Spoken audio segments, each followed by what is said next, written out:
that, it's episode 40 of the LSQ podcast, The Big 4-0. I'm your host, Jenny LSQ.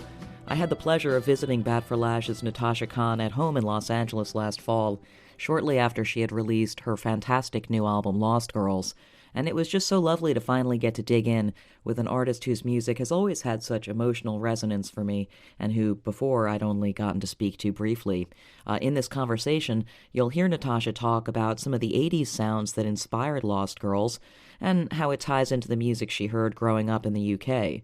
By the way, she's about to start a North American tour, so yeah, go see that if you can. In fact, I think the first show is tonight if you're listening to this episode when it's really just fresh in the world. Also, since Best Coast are on the verge of releasing a new LP, I'm going to feature like a microdose from the LSQ interview with Bethany Cosentino from a couple of years back, episode 13. But we'll get to that later. Okay, back to Natasha. I had run into her in LA a few years ago when she was here for like a long getaway, and I guess she decided she really likes it here because she never really left, so that is where we begin.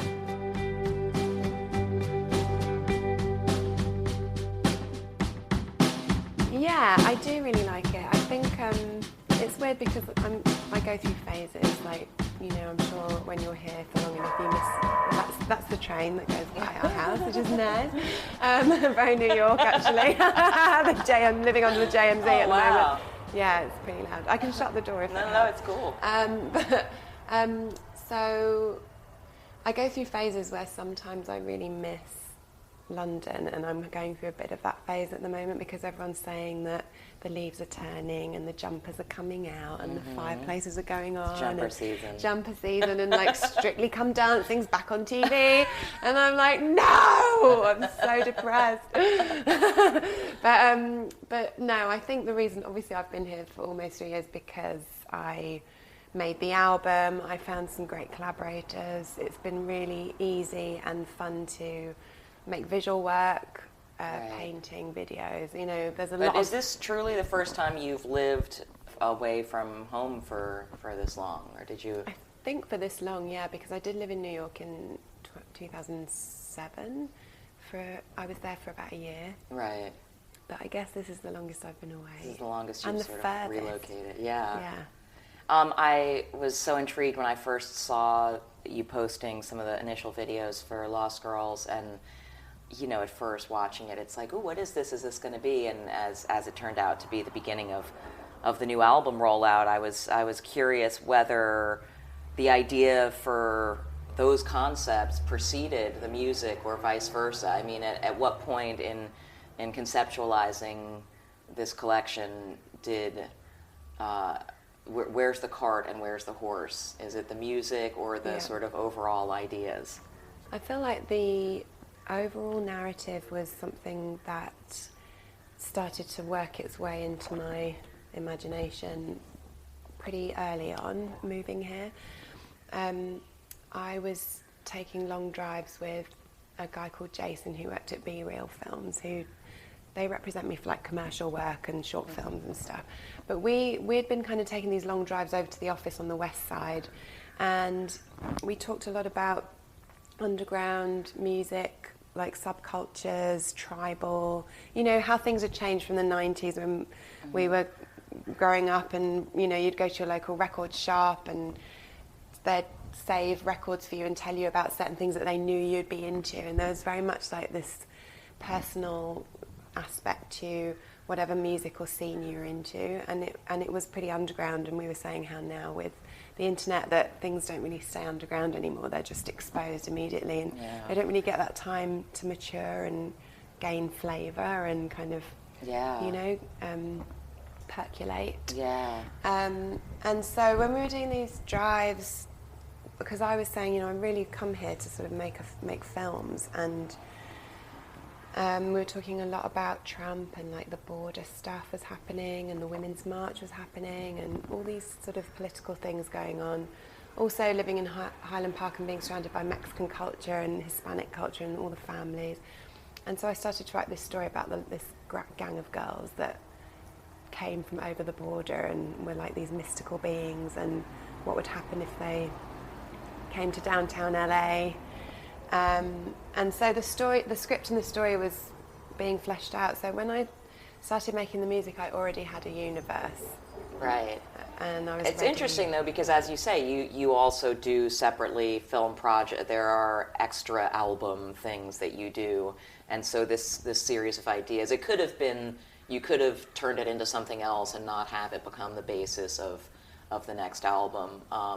So how did it begin to evolve into the songs? And were you here in this space where we're sitting now when you actually started writing the music? We can shut. Do you want to shut the door? Yeah, maybe we'll shut the door. I think we should shut the door. A little bit.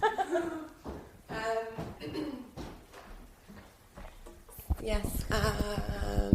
I mean, you must have felt the same kind of personal connection to this concept and to the idea of these lost girls and the beginning of the album idea to delve into making songs about it. Yeah, I mean, I guess with every album, I'm sort of living a narrative or a story initially anyway, and that's how I think that's like a creative tool I use to kind of just to get myself located in a space where I can write lyrics and understand where these characters are coming from and what this music might be feeling like. But it always meshes in with real life. So the first song I wrote was Kids in the Dark, just in one day in a studio with Charles Scott, who I ended up co-producing the record with. And we'd been set an assignment to do a piece of music for a TV show. And they said they just wanted to locate it in like the mid-80s. And so we set up some crazy old synths and arpeggiators and right. like, all this stuff. But what happened was, at the time I was falling in love and feeling very romantic about LA and driving around at night time, holding hands, you know, like feet on the dashboard, right. looking at the sunset. Like that sort of vibe was in my personal life. And then this story on the side of that was kind of surrounding that, this location, these girls, this place. So when the music, you know, when I started playing the synth and the chords that I chose and the beats and the feeling of it was this fuzzy, overwhelming, like make-out music. Yeah. And the '80s thing, obviously, it became so you once you started messing around with those keyboards, that sound, you dug it, because you're a little younger than me, but we were kids in the '80s, and so it's like it's interesting what those sounds what those specific sounds, those keyboards and those touchstone elements of 80s music, what they conjure, it's like, I guess I always think like Phil Collins, when I think like listening to your record, I was like, ooh, this is like got a little bit of that sweet Phil Collins shit going on to it. Yeah, and it's funny because there's a lot of the 80s guys that I was referencing and thinking about that are English, like Peter Gabriel, Phil Collins, David Bowie, who did Addicted to Love? Robert Palmer. Was he American? I can't remember, but I felt like there was sort of this, the 80s sound that I grew up with was definitely fed by the Goonies and Steven Spielberg and E.T. and all of that, Karate Kid and 80s American romance.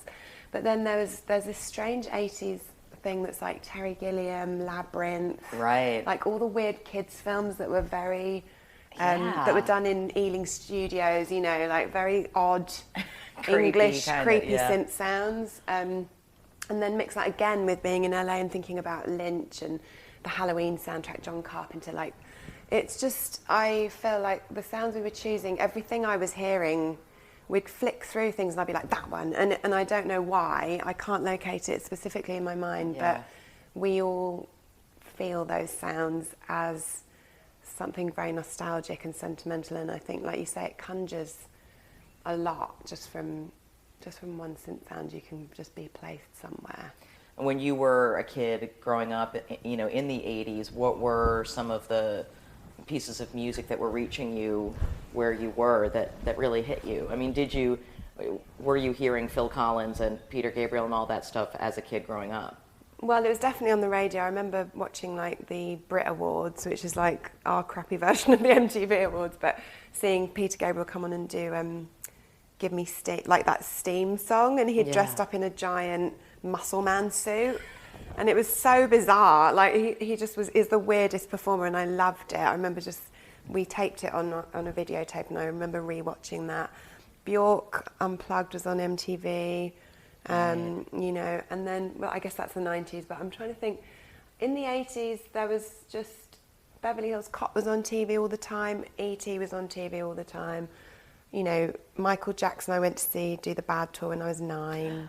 Wow. My mum and I went out and bought True Blue by Madonna when that was my first Let's go back record. to the Michael Jackson thing for a minute, though. So Yeah. 9 years old, you got to see Michael Jackson. At Wembley Stadium doing the Bad concert. And was that I'm guessing your mom was into it too. Yeah, so my mum was 21 when she had me. Right. And so in the 80s, she was like 30, which is so young. Yeah. And we experienced that whole pop music thing. Well, I experienced it through her as a lover of music and as a young woman in England in the 80s. So we always had the radio on. We were always singing along to Shaka Khan and Luther Vandross and Alexandra, like all that sort of soul, cheesy kind of soul music that like the Wave plays now on the radio all the time. Like that's my favourite radio station in LA because it plays Billy Ocean. And like, but yeah, so that was you know, a huge part of growing up, and I was hearing Kate Bush and Peter Gabriel, and family parties they would play Donna Summer, and you know, it was just very much my mum now is like into Rihanna, and like, you know, she's always into what's happening now. She's very up to date. Yeah. So I guess in the 80s she was just really super up to date with giant shoulder pads and permed hair. And yeah. Did she ever do anything musical herself, or does she sing, or? She sings in a choir now, which is really sweet, but I think she's like an unexpressed creative person because she's super smart and very musical, and we had music in the house growing up all the time, or in the car. It was always on, and she had a big record collection. She was really into Northern Soul as a young girl. She had a crew cut, like, you know, she was into different scenes and dancing. At what point did you start to notice that music wasn't just what was around, but that it was something that you cared about a lot? Like, what were the first things you really gravitated toward with, like, my soul? With your, yeah, or you're like, oh shit. It was oh shit. I mean, I'd say it was like Joni Mitchell and James Taylor early on, because I just loved that Americana sort of songwritery sound. And then as I got a bit older, I just got obsessed with Kurt Cobain. And when I was a teenage girl, I used to lie out on my patio in like a green mohair cardigan and look at the stars, and just was convinced that I was communicating with him. And Maybe you were. And just watch his live, because he died when I was, I guess I was like 14 or 13. Yeah. And I remember it being announced on the radio, and then MTV went crazy with showing Courtney Love like bringing the suicide note down to all the fans, and there were documentaries, and then they'd do like an evening of Nirvana stuff, and it would be unplugged and then live in utero show, and then like them with Sonic Youth on tour, that amazing punk, like I can't remember. Punk broke, the year punk broke. So as a young girl, I was just like obsessed. You were already a fan when Kurt passed. Yeah. Did that? I mean, was that an emotional thing for you? It was terrible. I had to go home from work that day. Yeah. I was like in college, and I had a part-time job that I was at that day, and it came on the radio, and I couldn't stay at work anymore. It's the same. The main people that I've loved, I've always heard it on the radio late at night, which is so weird. Like, so I was sitting up in bed in my teenage bedroom listening to the radio, and then it came on the news at like midnight or something, and I was so sad. And then the next day at school, I took all my poetry books in with me, and I just remember writing like poems about how I was feeling, and no one really. There weren't that many kids at school that were into it. Right. So I remember being really sad and felt just so lonely and weird about it. And then River Phoenix around that time, I remember hearing that on the radio. And then years later, I heard on the radio when Michael Jackson died, and I cried. Yeah. I mean, I could cry now just thinking about it, because for me, regardless of everything that's come out about Michael Jackson recently, but at the time when I was 9, and then all through my life up until that point that he died, he soundtracked every family party, every friend party, every relationship, every holiday. Like, his music just permeated our life as a family. Yeah. And it was those artists that I gravitated to, Michael Jackson, Bowie, Kate Bush, because they introduced theatre and film and narrative into the work, and they were such fully fledged people that they presented universes to us. It wasn't just like a band wearing jeans playing whatever. Like, I loved that, but as I grew older, I realised that I wanted to be a storyteller, and I wanted to work with archetypes and mythology and characters, and these people were just blowing my mind as a kid. And talking about the 80s, that was a time when society pushed those people up to the fore, and they were celebrated for their uniqueness and weirdness and crazy, you know, and also following them through phases of their career where they just really changed and evolved. I know, it's funny to hear you say that. It's like we kind of forget what a great era it was for artists like that, and for artists in general to be able to be that weird on such a huge platform. Like as the New early Romantics. days of MTV Yeah. was such a massive platform, such a mainstream platform, and that it was a platform for people doing such adventurous stuff, and that you got to see all those, you know, like Peter Gabriel and Talking Heads and all these kinds of really trippy things that... Boy George, like, you know, like weird New Romantics, Brian Ferry, Brian Eno. I mean, those costumes. Yeah. It's just insane to think that now when you watch... Yeah, now that was the biggest era of music videos ever, and it was that weird. And it's like we should need to go back to that a little bit. Yeah. So what was the first creative thing you got immersed in that felt like beginning to explore this kind of building a whole world with creative work? Was it music first, or did you have other kind of creative things that you... Well, I thought when I was little I wanted to be a painter or a writer, and so that was I was working a lot with words and drawings, and then that always continued and still does. And then music came in because I was so shy about it. It took a lot longer for me to feel confident with that. But I guess the first time I put them all together was when I went to university, because I studied music with visual art. And in our year there was music with visual art, dance with visual art, and theatre with visual art. And all of those disciplines, like the tutors made us mix everything up. So we would make pieces of music for the dance performance, or we'd paint a backdrop for the theatre thing, and like they would do something for our... So we were all kind of being treated as like almost like a, you know, like Ballet Russe company or something. You know, I think about it in that way, where those old ballet companies would bring on the best set designers, the best costume makers, the best composers, the best dancers, like, you know, and they would create a universe that was bringing in the talent, the sort of multidisciplinary talents of everybody to make this incredible stage piece. And I think that's the best way I can describe it. And they were always telling us to document and keep notebooks and draw things and make lists and use colour and, you know, to describe the music. And I mean, it was a beautiful way of looking at it, and I guess it just trained my brain from a really early age to that they're not separate, that all these disciplines and mediums are enhancing each other. Right.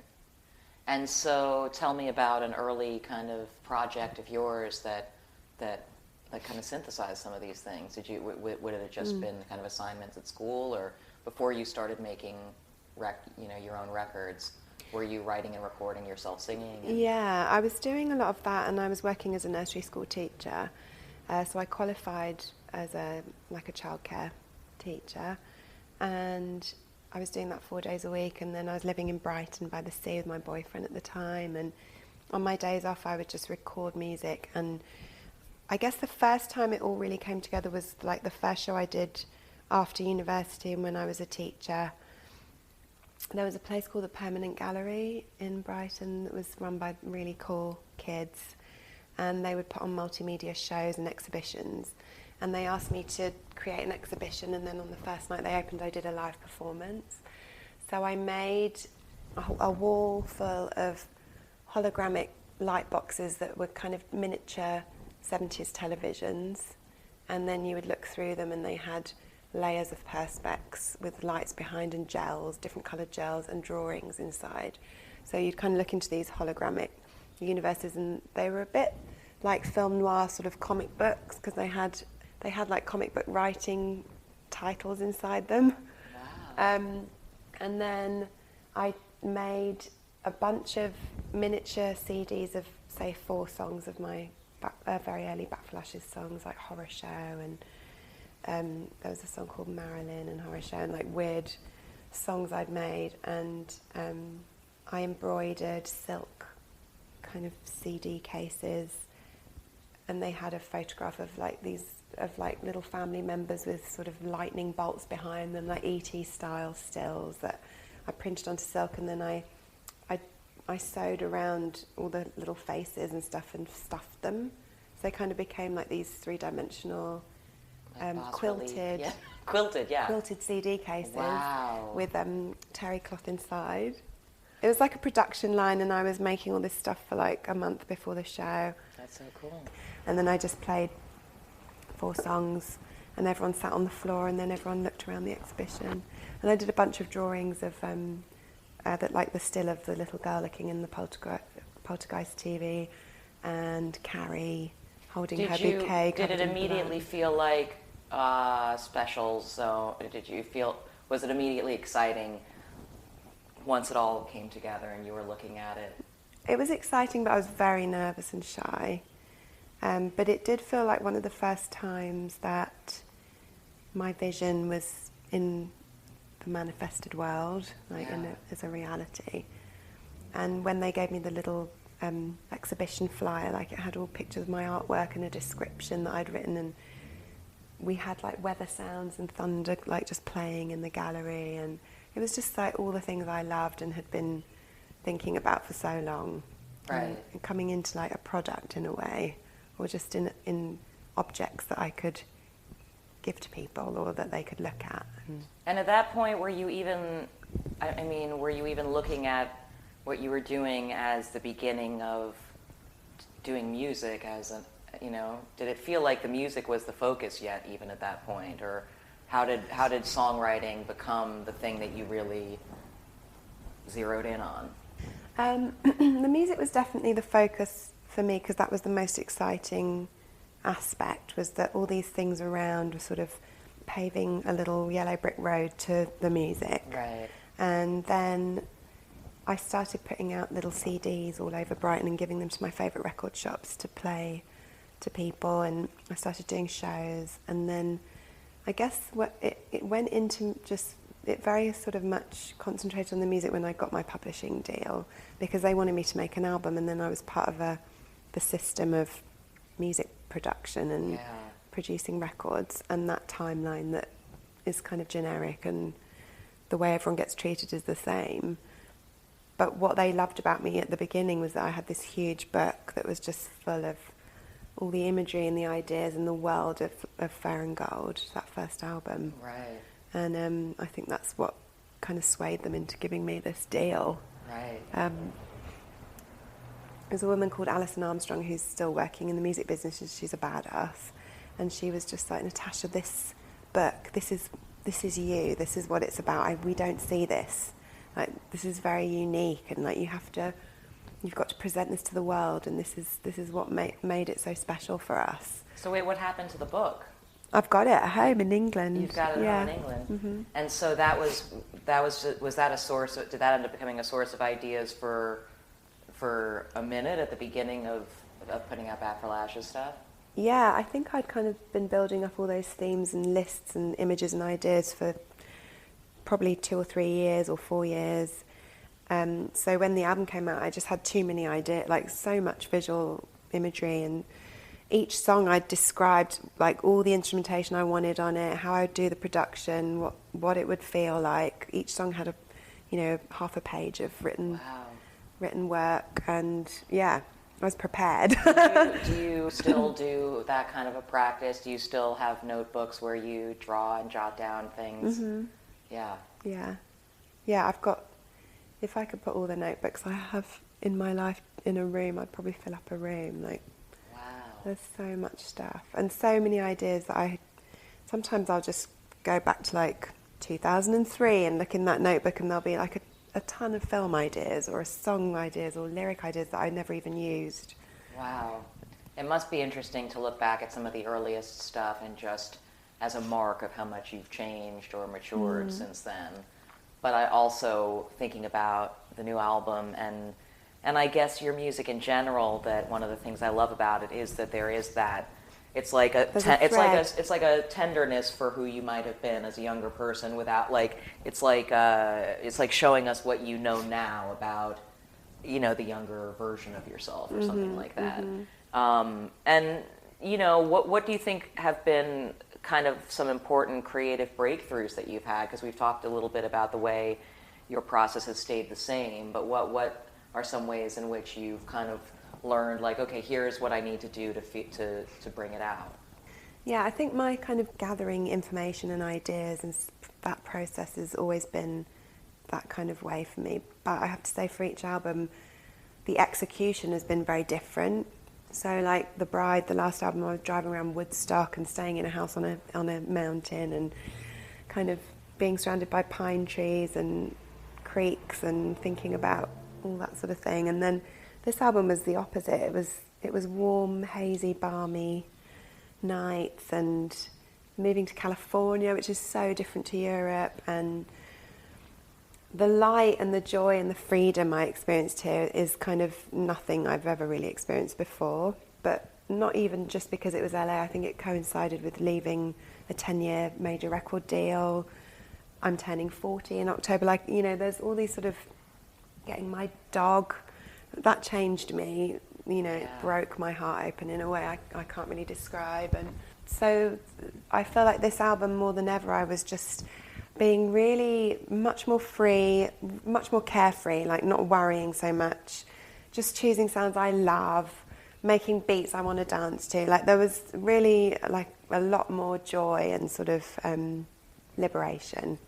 And I think it comes through on the album. So I'm happy, because I think some of the other albums were just, up until this point, I'd been really concerned with like being of service and offering a cathartic experience for the listener and myself, and delving into some really deep shadow work and dark realms and very kind of difficult, painful, sensitive subject matter.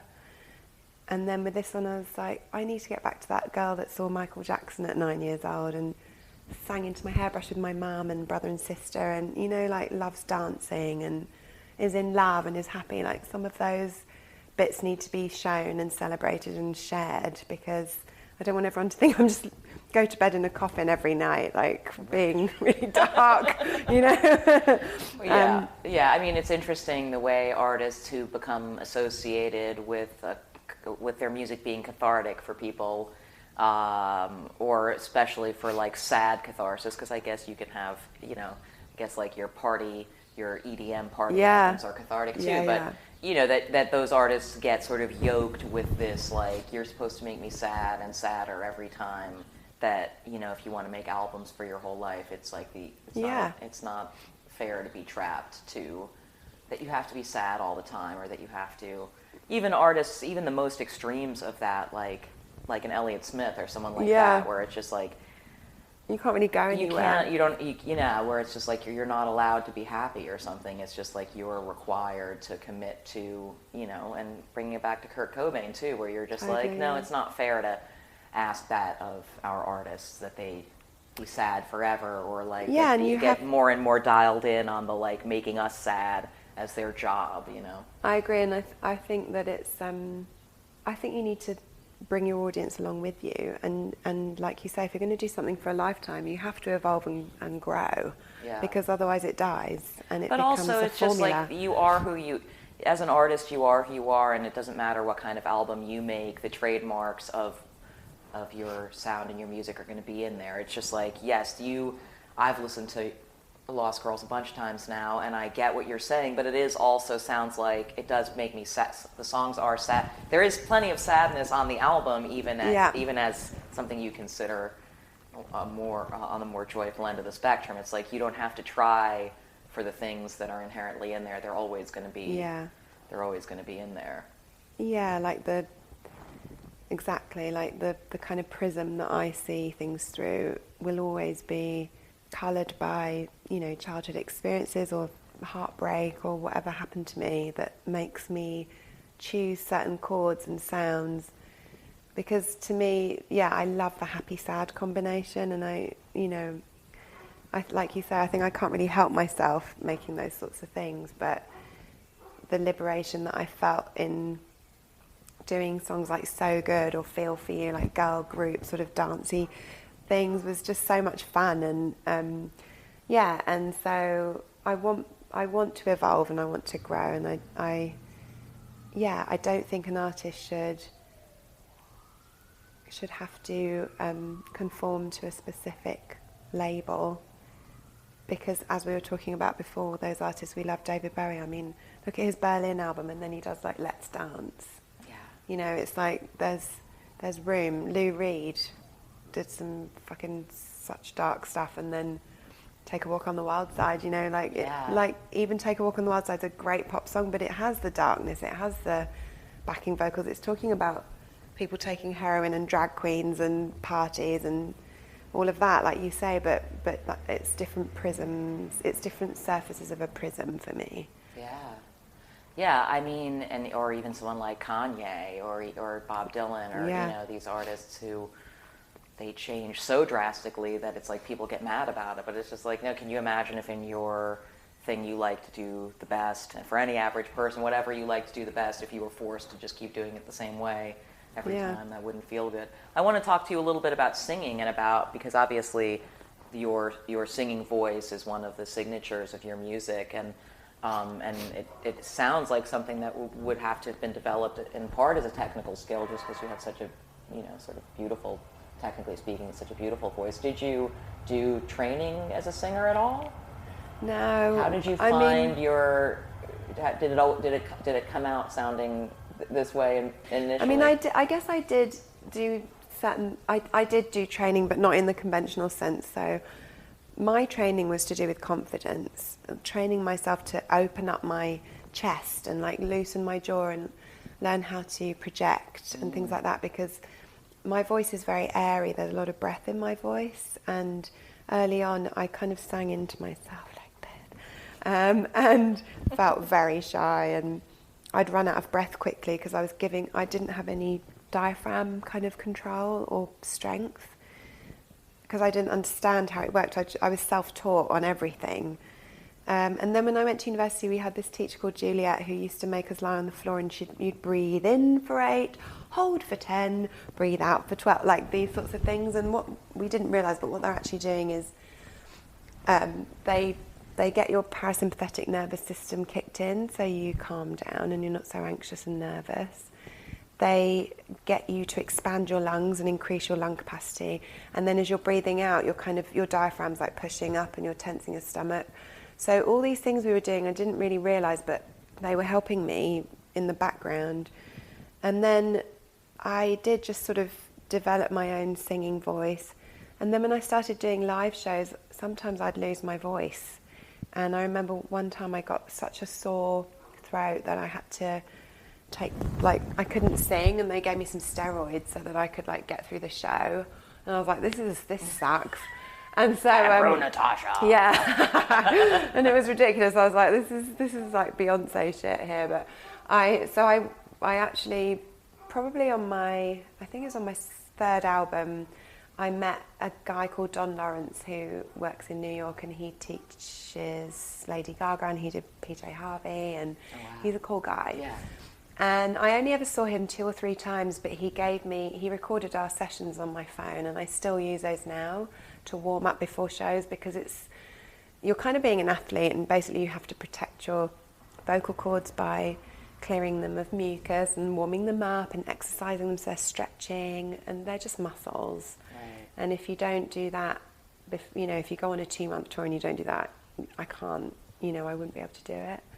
So I guess I have exercised the biceps of my vocal cords now for a while, but I didn't like sing. I don't sing all the time.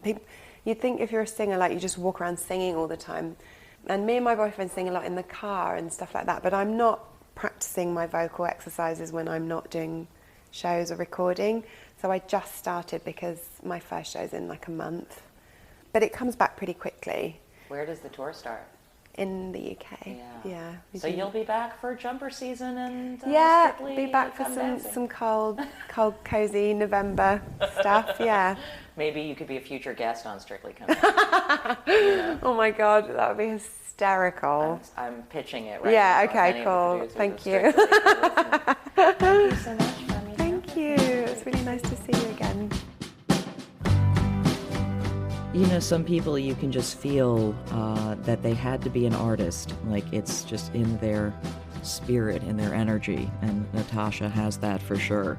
I was actually in the process of editing this episode because the interview happened last fall, but then just the other day I was driving here in LA, and she was walking down the street, walking her dog, wearing overalls and a baseball cap, and my heart exploded. Anyway, as I mentioned earlier, Bad for Lashes are on the road now with dates until late February, and you can find out more at badforlashes.com.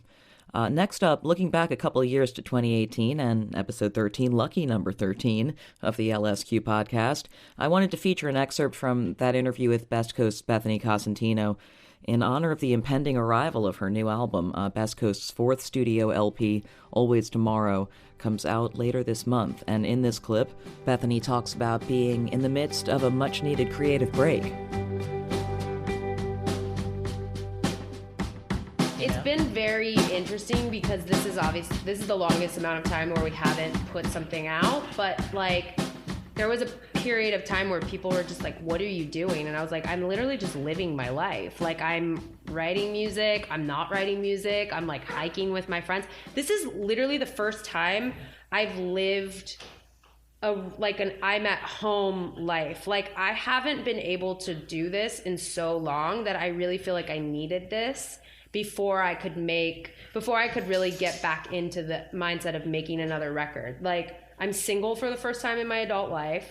I have like most of my closest friends are people I grew up with that I've like reconnected with. I'm sober. I'm like so much in my life has changed that I just feel like I needed just to take some time off to just be like, you know what? I'm not going to force another record out. I'm not going to just like do what I've already done. I'm just going to sort of like push the pause button, continue to like work, but just sort of like go at it at a snail's pace. And some people are just like, they can't handle it. And they're like, where's the record? And I'm like, dude, just chill. Like the record will happen. And in the meantime, there's a billion other people putting music out. Yeah. So I just feel like sometimes you have to like really pay attention to what's going, like as a creative person, as a person in general, but especially as a creative person, you have to pay attention to like what is going on inside of you so that you can like actually create something great. Yeah. If you don't, you legitimately don't have to until you're ready. You know? Yeah. And I feel like I'm finally like I said, I understand that and I'm okay with it. And I've gotten past the whole like, because I used to just take everything, Jesus. Josie's going. I used to take everything so damn personally. And I feel like now I just understand where it's like, now a like kid yelling at me that the album isn't done doesn't affect me the way it would have like 4 years ago. Because 4 years ago I would have been like, yeah, I know. And I would have been yeah. And now I'm just like, who fucking cares? Like there's a mute button for that, you know? So yeah. And like it's complicated too because this is my job. Like I don't have another job. It's like when I'm not touring or making records, I'm not like working some other job. So I had to kind of compromise and say like, okay, this is going to mean that I'm not going to be making as much money as I'm used to. This is going to mean that I'm not going to be like, this is going to mean that I have to like readjust to being a person that's like yeah, I'm home. Like, most of my friends are like, you're here. I'm like, I'm here. Like, you're not used to it, but here I am, you know? But I feel like that was like very essential. And the record and the songs that I'm writing are very like reflective of that. And you'll definitely be able to tell that, like, oh, this girl went through some shit and she came out on the other side, and she took a break that was like much needed. So yeah, I feel like refreshed.